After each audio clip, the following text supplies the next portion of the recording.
Good morning, all of you. I am present with the second part of Keeping Quiet by Pablo Neruda. Yesterday, I explained to you the total advocacy by the poet for the universal peace in the world.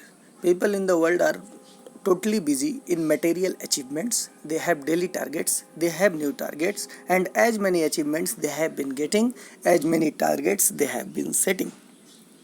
In this course of our life, in this racing achievement of our life, we always forget the rest period, we forget the feelings for others, we forget the respect for others, and we also forget the universal brotherhood.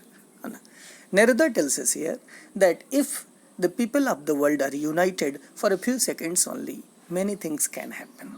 Okay, yesterday I told you that the salt gatherer will no longer be harming his own hands. He will be feeling restful. He will get a chance to live happily. Now, some other examples have been given by Pablo Neruda. Those who prepare green wars, wars with gas, wars with fire. Green wars means there are people in the world. There are some sections of human beings. They are harming environment. Green wars means they are harming environment. They are fighting against greeneries. They are cutting forest. And they are polluting air. When the people of the world are united for a few seconds only, they will no longer be harming the environment. They will no longer be cutting forest. Wars with gas. Those who are using gaseous weapons, they will not use that because there will be a universal unity for peace. Wars with fire. Wars with fire will also not be possible.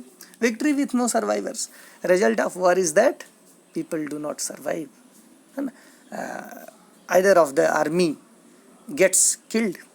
So many people are killed. So such kind of victory comes to the hands of human beings in which people are uselessly murdered, uselessly killed, in which a genocide happens. Would put on clean clothes and walk about with their brothers. Such kind of people who are always busy in harming environment, in fighting wars, these people will also have a chance to dress up in new clothes. They will also have a chance to sit peacefully under a shade and feel the feeling of brotherhood. What I want should not be confused with total inactivity. Pablo Neruda explains here that his target is not to create inactivity in the world. He does not advocate that the people of the world must stop all the kinds of development and achievement activity. No. Life is what it is about. Pablo Neruda re-explains it. Life is full of various kinds of attraction and activities, and those attractions and activities cannot be suspended. Life is what it is about. Whatever is there in the life, that's called life. I want no truck with death. Neruda also doesn't want any kind of compromise with death. Death is natural to human beings, and natural death is permissible. He is against death in war. He is against death due to starvation.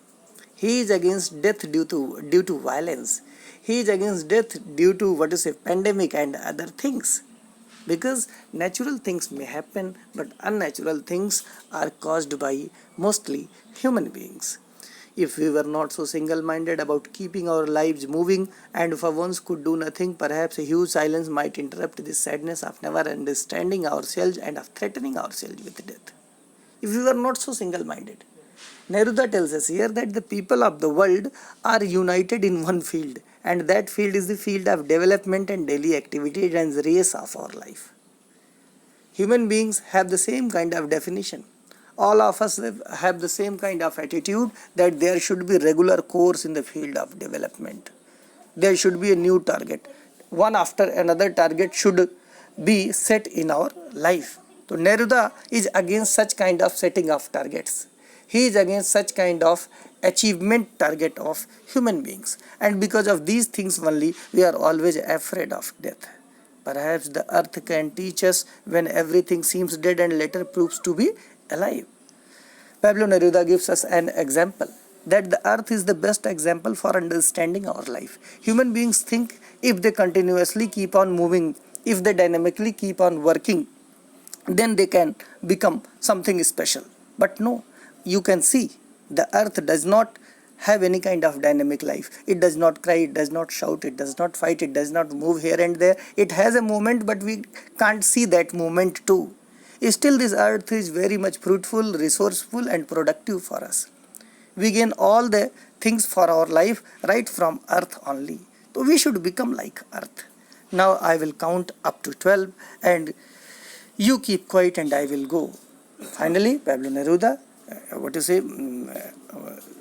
requests us to be united up to he is counting the 12. Okay, thank you very much.